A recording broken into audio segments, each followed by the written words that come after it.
notes, that's a mobby pass. More shots than karate class. I can hear the blues when the shotty blast. The whole block blowing horns, that's that Jackson jazz. Between the blue notes, that's a mobby pass.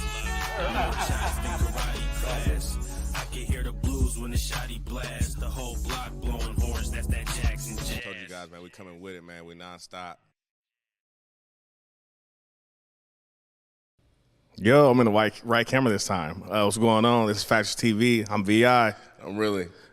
This is episode 17. Oh, yeah. Okay, yeah. Said at the same time. Good looking, Sal. Splash. It's a good week. Why not? Hello? It's 4:20 today. What's going on with you, man? He just said it, man. It's 4:20. I get high. I get high. I get high. Listen, man. I wish I could partake in those activities, but it's just not for me. You never been in any of that, bro. People don't realize the twins are, you know, we're the twins, but we're two totally different. I mean, two different people, you know, but I do. It smells great. I wish I could do it today, but I get high. I get high. I get high. What's 420 mean to you? I get high in your memory. I'm about to quit this shit. No, it's not a holiday to me. It's something for them to make money. It used to be for the streets to make money. You know? It's true. It's true. When it benefited the streets, that's when it mattered most. It was more celebrated. Now it's just commercialized. It's just more people commercializing things and monetizing things that once was unlawful and targeted a certain crowd and a demographic of people or places. I mean,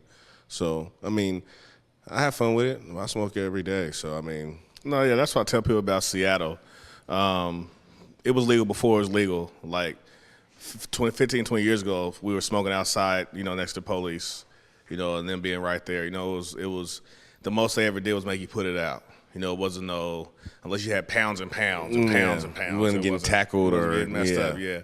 So I told people it's just a holiday, you know, just another excuse to smoke. Whether, you know, here, Seattle, it's always been 420. You know, it's always been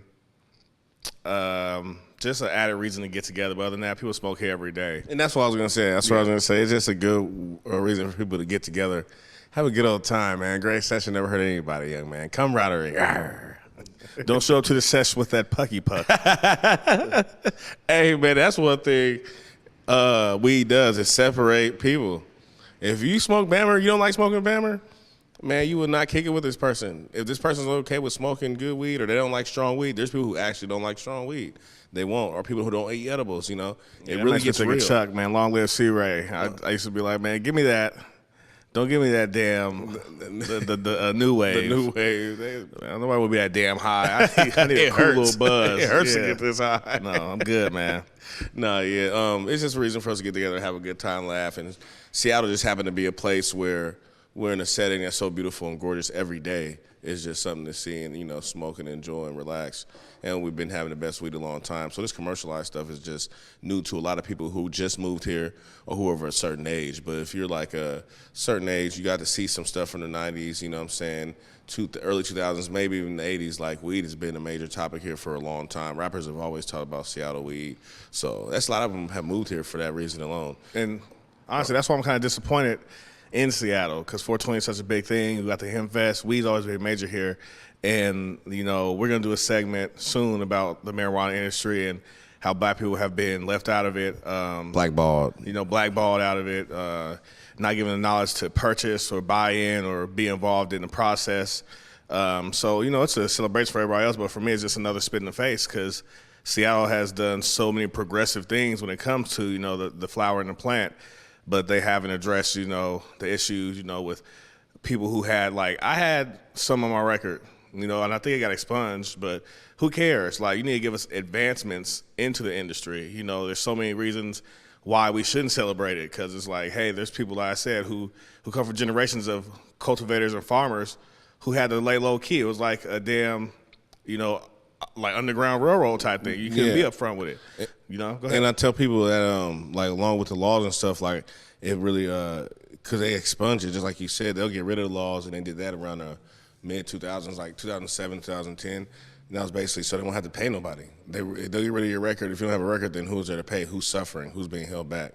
And that's something that people didn't think about while voting for these things. No, yeah, and everybody's so excited, but also they didn't. And that's another conversation. I ain't trying to get too deep into it. No, yeah, but that's a part of 420, you know. But, you know, also not only the records getting expunged, but there was generations of missed wealth and gain. You know what I'm sure. saying? You know, so that's a whole other thing. But 420 here is just another day.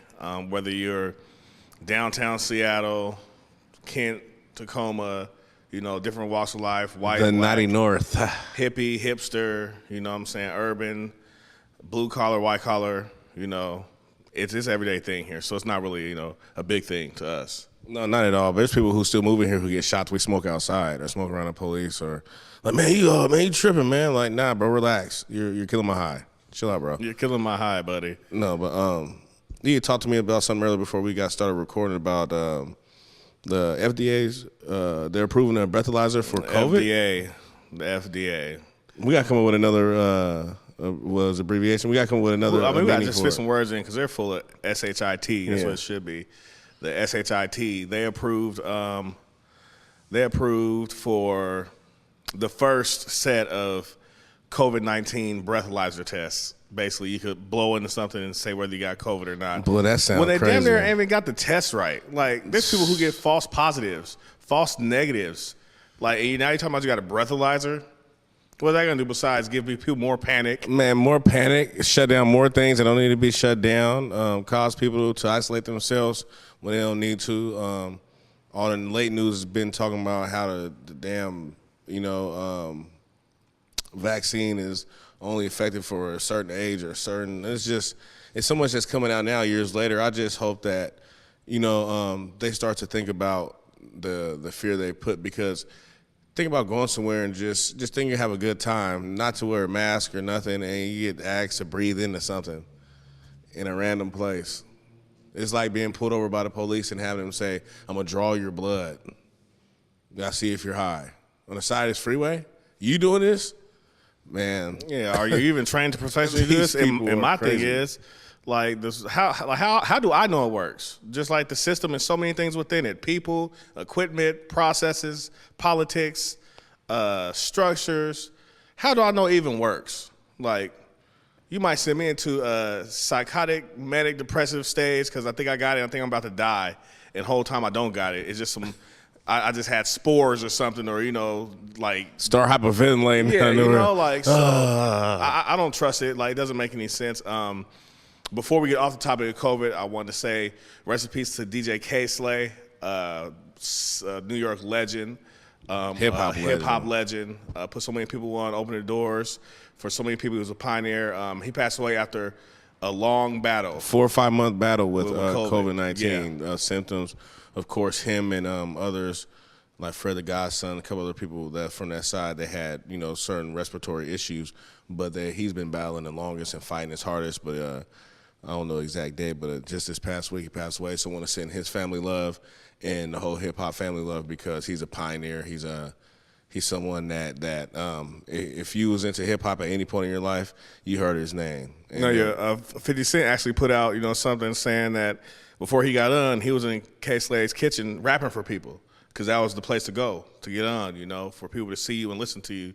50 Cent said that was the place to go, and he said he thanks him because, that helped him, get his name out further. But I just wanted to, since we are on that topic, wanted to say rest in peace to him, long live to him, and appreciate him because I love hip-hop, I love the culture, always been a part of the, music industry in some way, fashion or another, so appreciate you. Much props to you.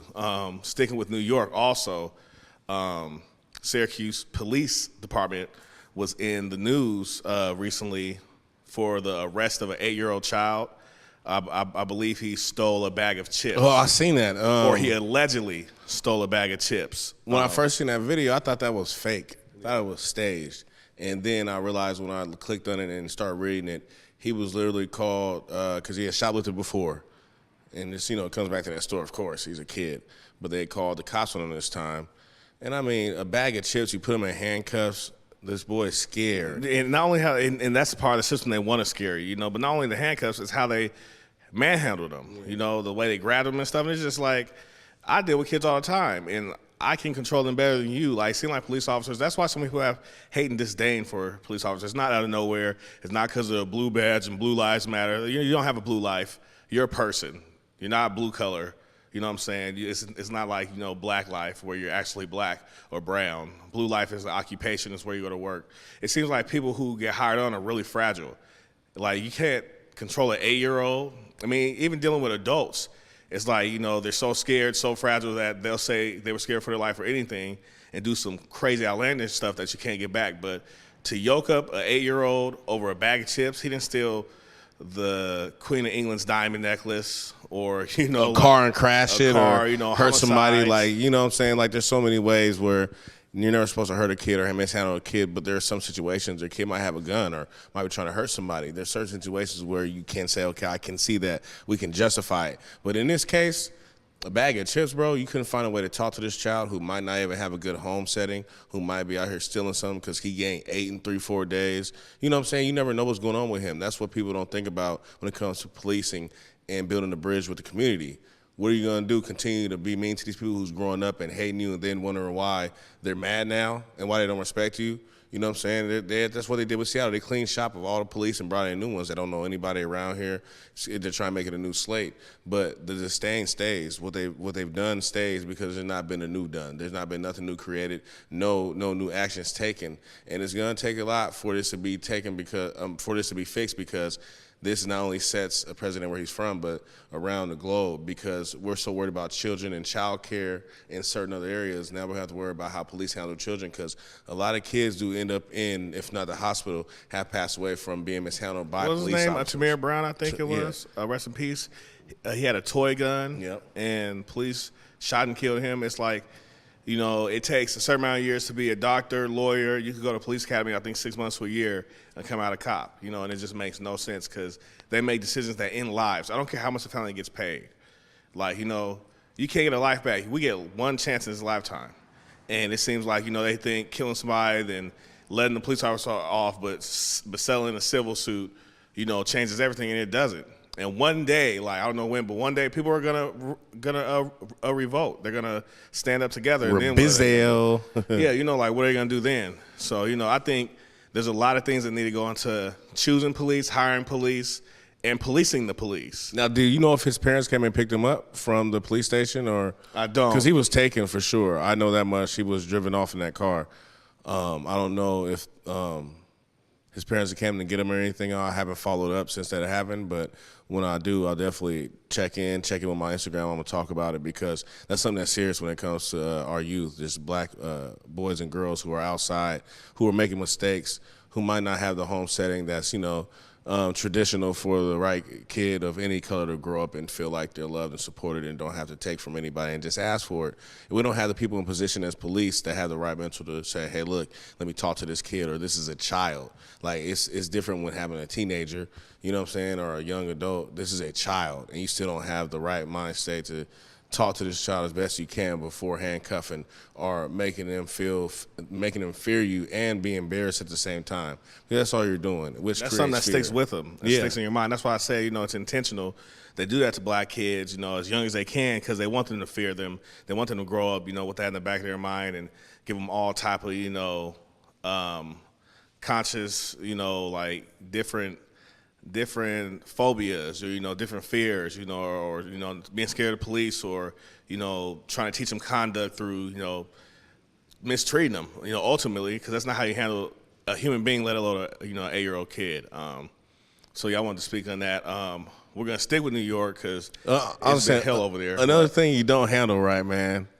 Ladies, where's my camera at? Ladies, we gotta protect you as black men. We have to, but man, the stuff that just happened to Envy, man. I don't know how strong you got to be as a man.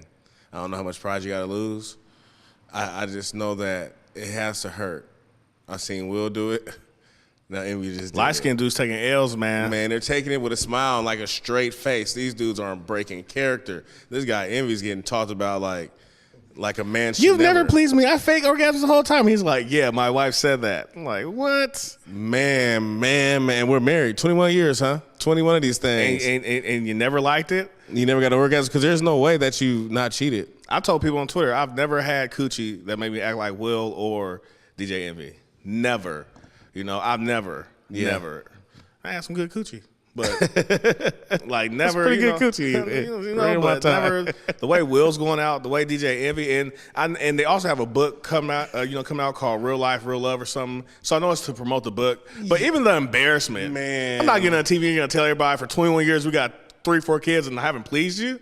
What the hell's going on? And my thing is, it might be about a book, but at the same time, if you look at the history of them, if you go on his interviews of his radio show, when she comes on, he's a whole different person. At a point in time, I remember there was an interview where it was talking about he didn't have like control of a majority of the money in the accounts.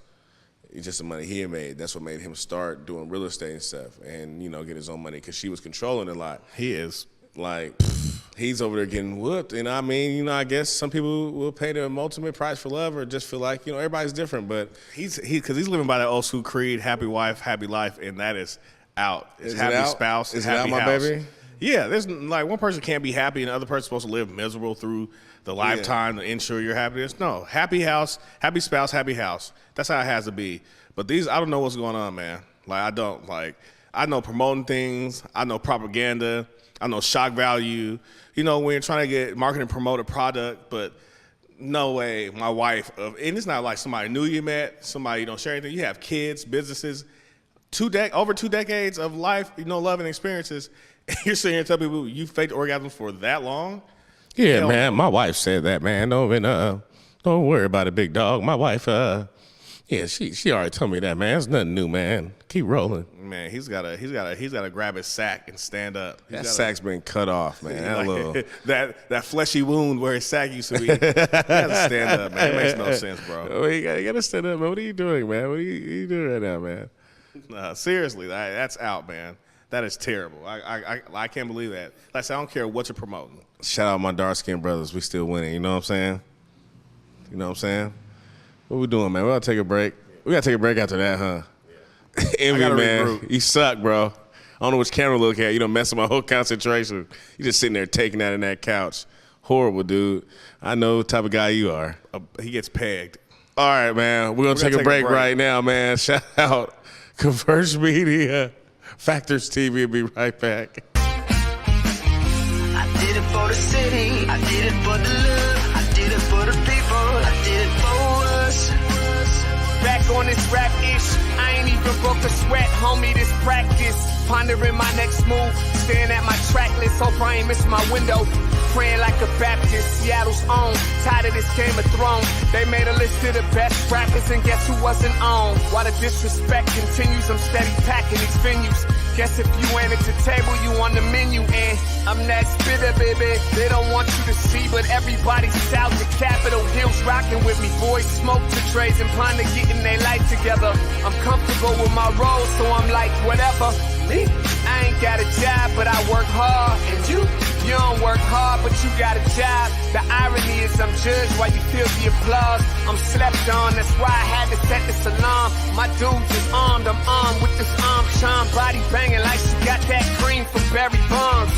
Yeah. I did it for the city. I did it for the love. I did it for the people. I did it for us. Welcome back, man. This is Factorz TV.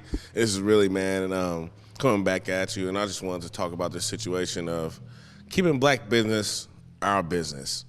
For us, by us, like FUBU. Not just for purchasing things, but really keeping our business, our cultures, things that we love, things that we don't like. Even talking about it with other people of other cultures and ethnicities. Like, we don't need to involve everybody with our problems or jump in people who decide to have problems with people of other races.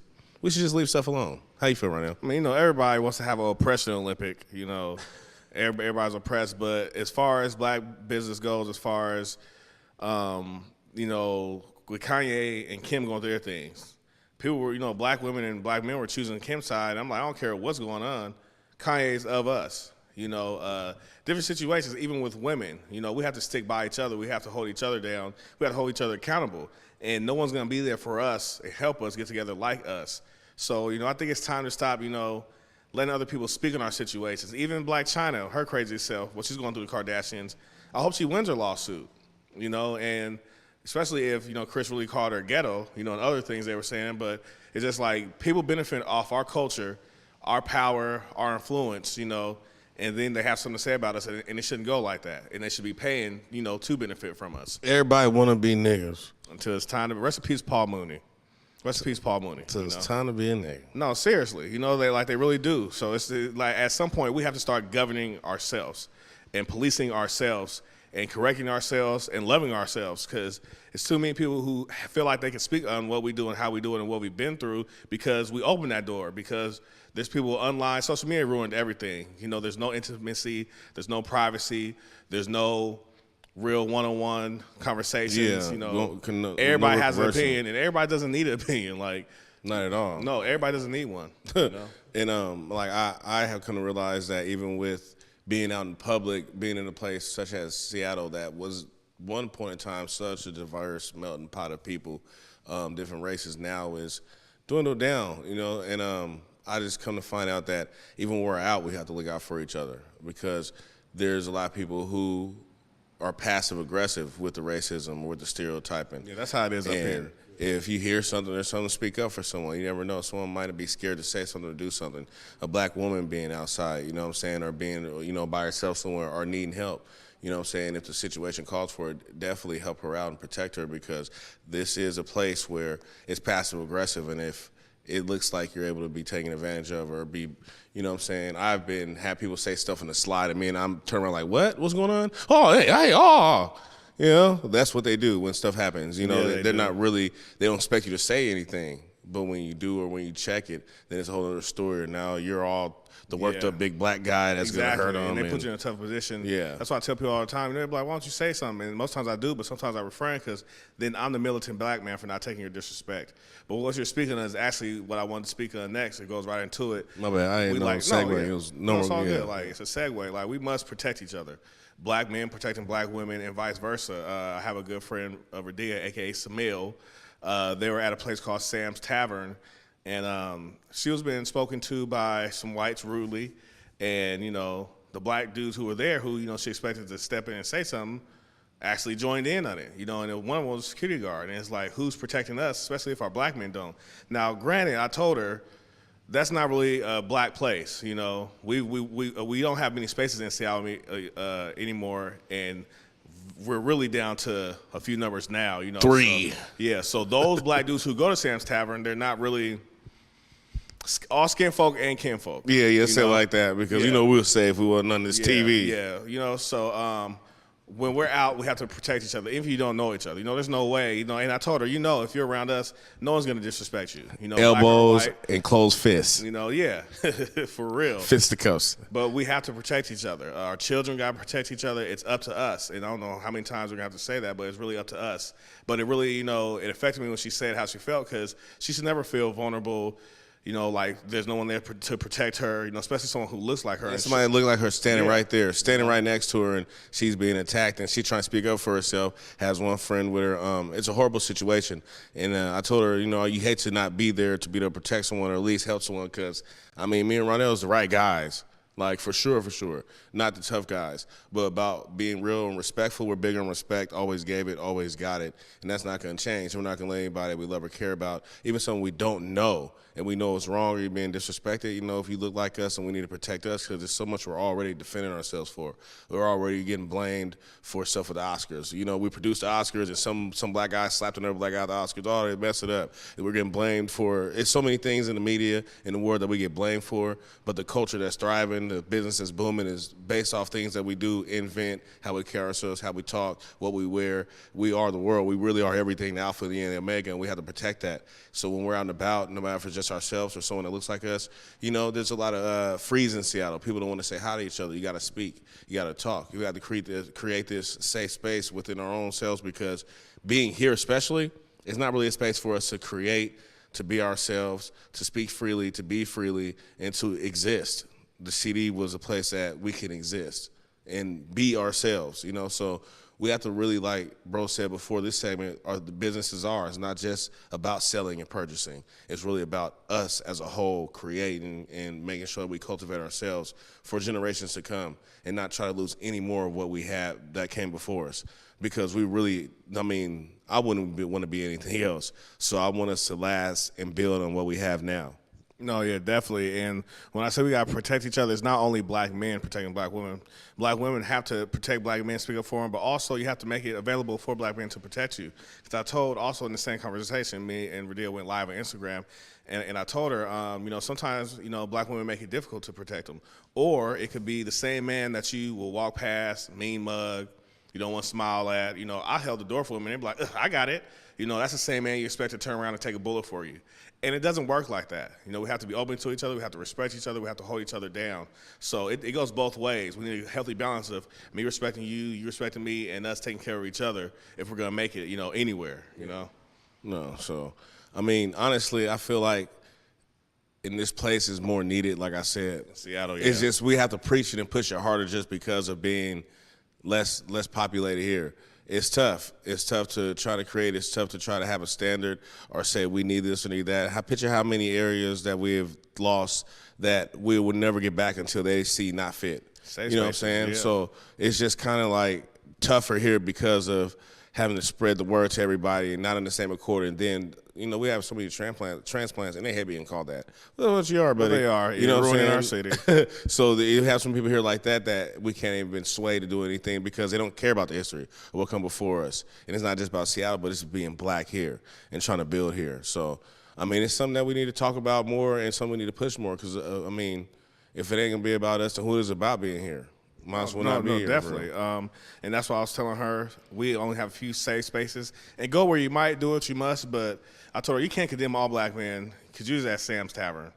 And that's not even a place for us. Tell me you're at Classics, Mint. Tell me you were somewhere where blacks, where blacks are and they didn't hold you down. Don't tell me you were somewhere where, the black guys grew up in Mount Lake Terrace and played Little League soccer with Jacob and went to private schools. He really wasn't enriched in his history and probably didn't grow up, loving himself. So how could he love you, So, no, it's up to us to protect ourselves, love ourselves, and we can never forget that. We have to make it even more of a passionate, driven thing to do because no one else is going to do it. No one's going to do it at all. But what the hell do I want to talk about? Man, the next thing, man, listen, and I don't know why people keep playing with this man. Oh, yeah. I don't know why. That's what I was going to say. The last subject was so subtle. We got so passionate with it. We get lost in it. And I understand it happens. Even myself, I found myself getting off subject and I don't mean to, but it just, being who we are here and then being black in Seattle means a lot to me and you. So it's just something that we take seriously. So, if we get off a little bit, don't mind us, but it's just passion. But as far as this next subject, which is 2 times Trill, and it's just something that's just, it's life. It just happened. Everybody gets, I think God makes people to do everything, and the baby, he's supposed to be this bad mother effer. He's just supposed to be bad, dog. He's just supposed to let you know everybody ain't playing. Like, everybody ain't playing. Like, that's why I was laughing when he was having the back and forth with Meg Thee Stallion and her dude Party, was like, hey, man, so such. If this fool's known for shooting fools and you talking about meeting up and fighting with him, like, you use your head, like, but the baby actually, what happened was someone intruded on his property, and he shot him. He called the police. He shot him in the leg purposely, said he didn't want to take his life, called the police, and, told him, he's here, guys. He said he's neutralized, come get him. But he has a history of handling his business or staying on business, and that's what we call it when someone puts you in a, situation to handle it. I'm not saying go out looking for beef, look for violence, looking to shoot people, but when someone brings it to you and you handle it, you got to respect it. You got to respect it. And he's had, before he even blew up, he had a home invasion, shot someone. I believe they died. Walmart, someone ran up on him while he had his first child, and his child's mother shot him. They died. It's just he has incidents after incidents where he has defended himself. Even just the goons from Atlanta, he's shooting a video in a neighborhood that he's not really from, and they walk up on him, he stands his ground. He's just a guy that stands his ground and he's prepared. So I don't know why people continue to test someone leave him alone. Who's passed a lot of tests. It's like, it's like what he's about. You see the results, just leave him alone. And it's different when you have money behind you. You got the balls of steel and the move. And you got the money. And that's the thing when Danny Lay's brother, his child's mother, like got into it, and he's telling him it's on site, let's do this and that. You see him at the bowling alley talking about I want to talk. You're getting fisticuffs. Like, there's no way men That's why men go to war. Like, we know violence, like we're used to violence, and men know no one's coming to save us, and we also know that there could be a violent end. That's why it takes so long for things to go. If you notice, women will pop off at the mouth, argue quicker with men and women because there's really no, violent consequence. Consequence. But men, when me or you are talking, that's why a lot of men be like, leave it alone, because we know it could go to death. It could go to physical harm. You know what I'm saying? So I challenge you to a duel. That's just that goes back thousands of years. So men know that where it can go and how it can go. So for Danny Lane's brother to say, it's on site, and then after the beat down at the bowling alley, man, I just wanted to talk. You don't. Tell me it's on site. You already went back and forth. You done sent the threats, and it's like, bro, you got to realize that. That's like you said. Just piggybacking just a little bit, because it's real. Men are only gonna go back and forth so long if it's not in resolution and positivity. If they ain't found a common ground, they're still going back and forth. Somebody getting slapped or shot after the 10th or 12th time. Yeah. So it's better just at the 7th or 8th time, be like, you know what, hey, man, you got it, because we ain't gonna get nowhere, but into a dead end, for real. No, seriously. So I was just trying to talk after telling you it's on site. No, it doesn't happen. And that's and that's why I hate when women speak on violent things, because they're not really put in positions to have to be violent. And if they are, they either call someone else, or they could call the police. Men, we know no one's coming to save us, and we know how far it's gonna go. But you're saying as far as like women, as far as like. What, like every day, or like fighting? No, not victims. Some women, some violence is brought onto women. Okay, yeah. But as far as women who, you see the ones who argue, yell, they'll go on forever. As far as men goes, it's like, we all you're saying you're the women who know it's gonna be catty and yelling all day and screaming and all that. Because there's really no consequence for them. Men, we know you can go to jail. I know you can hurt me, I can hurt you. So, there's different reasons why. But I get what you're saying. Men, there's different laws, there's different codes when it comes to men. Like, we know it could be physical harm. Somebody could get hurt. You know what I'm saying? We can't yell all day. That's why you see a lot of resolution, because we know this could be a terrible end. Counterpart to say, I've seen some women yell up and down the street all day, and nothing happens, because nothing's really supposed to happen to them. But there's no consequence. You know what I'm saying? When men go at it, it's like someone's got to do something, or just leave it alone. Because the pride of a man, just the tradition of a man, you know what I'm saying? So I understand what you're saying in that sense, as far as making sure that we conduct ourselves a little better in that, you know what I'm saying? Because it don't look the same, because it don't end the same. Like, literally, the women going back and forth and yelling all that, dudes going back and forth and all that. It might be a little cat fight with the women, but these niggas gonna try to kill each other. You know what I'm saying? They're really trying to get at each other, and it's just a different. That's why we're telling people. Like, I'll be watching videos where it be a lot of yelling going on, and then when the shots go off, people be like, "Oh man." I'm like, I expected that to happen. Like, it was going on too long. Somebody's got agitated. Somebody's got worked up. There's a lot of testosterone, a lot of pride. Post-traumatic syndrome. Yeah, somebody whatever PTSD. Yeah. So no, yeah. But yeah, going back to the baby, he and I think he's gonna beat this. I don't even think it's the case, because he was on his property. Yeah. But rappers just need to leave him alone. There's some people you just leave alone in the industry. Like, a lot of industry cats aren't who they're supposed to be. They talk a lot, and they're not really about that. He proves himself over and over that he's going to stand on business. You know what I'm saying? So leave that man alone. If you're in the industry, just leave him alone. Let him rap his songs. Like, seriously. I mean, there's nothing you can do. He's fighting and he's shooting. Man, my boy Rich Reed in there said emotional intelligence. Yeah, come on, talk that. Yeah, see, that's my guy. I can talk to him about stuff like that. That's how he knows. Pisces do it, man. Just too deep for most, man. Shout out to him, man. Shout out to him. That's one of them ones, man. It's one of them ones. Yes, sir. Yes, sir. We about to wrap it up, man. It's been episode 17, man. How you feeling, man? Anybody want to shout out? Not really. Besides our new Instagram, yeah, that we had to restart. That's I'm not gonna lie. Shout out. We had the new Instagram for our following, for the events, for community outreach. It's gonna be rare_entertainment_. So just how it sounds. Yeah, we had to start a new page. Entertainment_. Me and bro have shared many pages with people because we like sharing our platform. But people be stealing them, so we just had to make our own and just come with our own, man, and twist of flavor, and look out for that. So on Instagram, it's rare_entertainment_. So any other than that, shout out my girl Jeanette, 7th Scale Boutique. She always showing love on her page to us, whether it's here at Converge or we got an event going on. So shout out to you, ladies. Go check out her boutique. The summer's coming up, that sun's coming out. You see it shining. Go holla at her. Yes, sir. Yes, sir. We'll see you next week. Happy 420. I'm VI. I'm really. This is Factorz TV. We out. When the blue notes, that's a mobby pass. More chops than karate class. I can hear the blues when the shotty blast. The whole block blowing horns, that's that Jackson jazz. When the blue notes, that's a mobby pass.